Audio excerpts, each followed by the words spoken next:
નમસ્કાર મિત્રો, હું આપનો લોક સાહિત્યકાર નરેન્દ્રસિંહ વાઘેલા મારી યુટ્યુબ ચેનલ લોક સાહિત્ય ગુજરાતમાં આપ સૌનું હાર્દિક સ્વાગત કરું છું. મિત્રો, એક સાચા પ્રેમની આપણે વાત કરવી છે. મુંબઈમાં એક ધનાઢ્ય કુટુંબમાં એક પુત્રવધુ રહે છે અને સાસુ અને વહુને છત્રીનો આંકડો. એટલે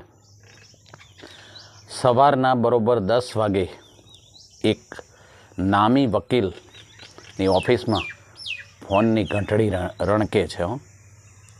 એ વખતે સાદા ફોન લેન્ડલાઇન, એટલે ફોનની ઘંટડી રણકી એટલે બીજી રીંગે એ વકીલે ફોન ઉપાડ્યો છે અને સામેથી અવાજ આવે છે કે વકીલ સાહેબ બોલો છો? હાજી સાહેબ, મારે આપનું એક કામ હતું. બોલો. એટલે એ બેન કહે છે કે સાહેબ, મારે ને મારી સાસુને બનતું નથી, એટલે મારે એક એવી યોજના કરવી છે કે મારી સાસુ મરી જાય પણ મર્ડરમાં, ખૂનમાં મારું નામ ક્યાંય ન આવે. એમાં આપ મને મદદ કરશો તો આપ કહેશો એ પ્રમાણે હું સુખી ઘરની છું. મારું સાસરિયું બહુ જ સુખી છે, એટલે કહેશો એ પ્રમાણે હું ફી દઈશ. પણ આટલું જો કરી આપતા હોય. અન્ય વકીલે કીધું સિમ્પલ વાત છે, તમારે જો એમનાથી છૂટવું હોય ને મર્ડરમાં તમારું નામ ન લાવવું હોય તો 5 લાખ રૂપિયા મને દેવા પડશે.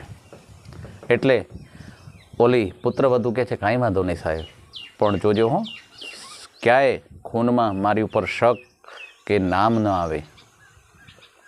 વકીલે કીધું જુઓ, તમારી સાસુને તમે અત્યારે તરછોડો છો એ ભૂલી જાઓ, પણ દરરોજ એ પાણી માગે તો દૂધ દો, એ દાળ ભાત માગે તો શીરો બનાવી દો.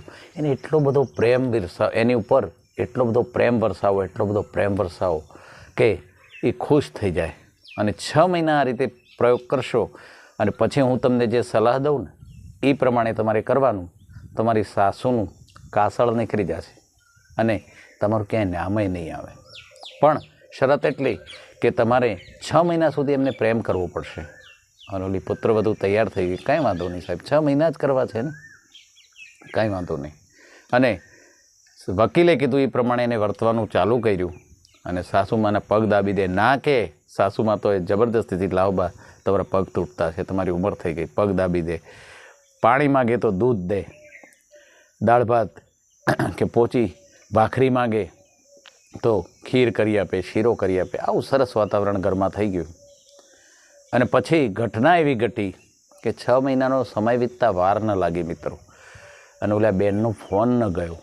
ઓલા બેનનો ફોન વકીલ ઉપર ગયો નહીં, એટલે વકીલે સામેથી રિંગ કરી કે બેન, 6 મહિના પહેલાં તમે એક ફોન કર્યો હતો અને તમારી સાસુનું ખૂન થાય પણ એમાં તમારો ક્યાંય રોલ, તમારું ક્યાંય નામ ન આવે એ રીતે મદદ માગી હતી મારી પાસે, અને મેં 5 લાખ રૂપિયા ફી કીધી હતી.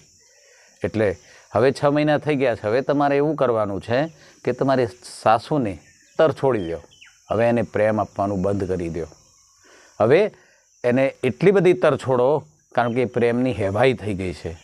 અને સાહેબ, મેં એવા કોઈતરાએ જોયા છે કે માલિક મરી જાય ને તો અન્નનો અને જળનો ત્યાગ કરીને જીવ દઈ દે છે, પોતાનું પ્રાણ પંખેડું ઉડી જાય છે અને આ દુનિયાને અલવિદા કહી દે છે. એમ તમારી સાસુ આપોઆપ મરી જશે. એટલે તમારું ક્યાંય નામ નહીં આવે અને તમારો માર્ગ ચોખ્ખો થઈ જશે. એટલે ઓલી બાઈએ કીધું વકીલ સાહેબ, કોઈક એવી સલાહ દો ને. કેવી? કે હવે મારી સાસુ જીવી જાય અને હું મરી જાઉં. શું કામ? તો હવે મારી સાસુની હારે ખોટો પ્રેમ કરતાં હું હાચો પ્રેમ કરતી થઈ ગઈ છું. આપે કીધું તેમ ખોટો પ્રેમ કરતાં આજે હું હાચુકલો પ્રેમ કરતી થઈ ગઈ છું. અને હવે એના વગર હું જીવી નહીં શકું, મારી સાસુ વગર હું જીવી નહીં શકું. એટલે એવી યોજના બતાવો, આપને 5 લાખ નહીં પણ 10 લાખ રૂપિયા દઈ દઉં, પણ મારી સાસુ જીવી જાય અને હું મરી જાઉં. મિત્રો, સાસુ જ્યારે માનો રોલ ભજવે, જ્યારે દીકરાને લાકડે માકડું વરગાડવું હોય ને ત્યારે સાસુ સારું બોલતી હોય. દીકરો વ્યસન કરતો હોય તો એ છુપાવે છે, પણ એ બીજા ઘરની દીકરી છે, એને તમારા ઘરમાં લાવો તો દીકરીની જેમ એને વર્તો.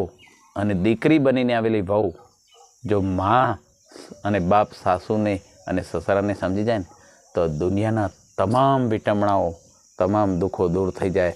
કારણ કે આમાં સેન્ડવિચ જે હોય છે ને, એમાં એક પડખે વહુ હોય છે અને અંદર બટાકા અને જે મસાલો વટાણાનો ભર્યો હોય એ પુરુષ પતિ હોય છે, અને ઉપરનું પડખે મા બાપ હોય છે. હવે એટલો બધો બંધાઈ જાય છે કે નથી પત્નીને કહી શકતો કે નથી મા બાપને કહી શકતો. એટલે મિત્રો, મારી આ વાત આપ સૌને પસંદ આવી હોય તો ચોક્કસ મારી ચેનલને લાઈક, શેર અને સબસ્ક્રાઈબ કરશો. જય માતાજી.